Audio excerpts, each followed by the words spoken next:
السلام عليكم ورحمة الله وبركاته.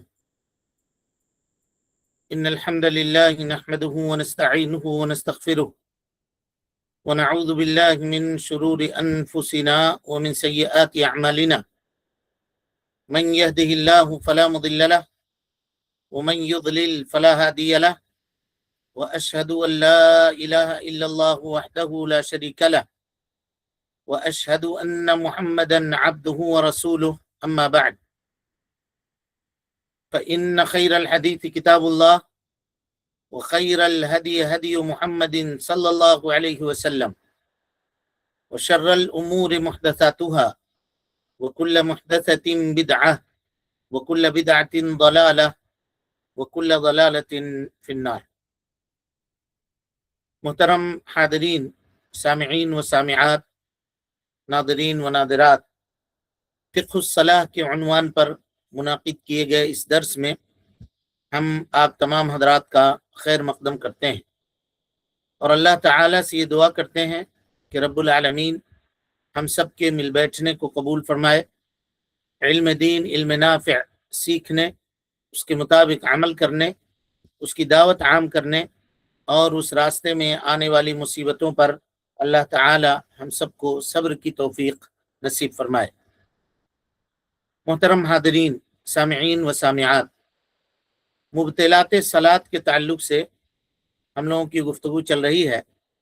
کل کے درس میں آخری بات ہم سب کی یہ ہوئی تھی کہ اگر کوئی آدمی حالت نماز میں جان بوجھ کر کے اپنے سطر کو کھولے، جان بوجھ کر، چاہے وہ کم ہو یا زیادہ ہو، فاحش ہو یا غیر فاحش ہو، فاحش مانے واضح ہو یا غیر واضح ہو، قلیل ہو یا کثیر ہو، دونوں صورتوں میں اس شخص کی نماز باطل ہو جائے گی، اور اس کی مثالیں آپ کے سامنے پیش کی گئی تھی۔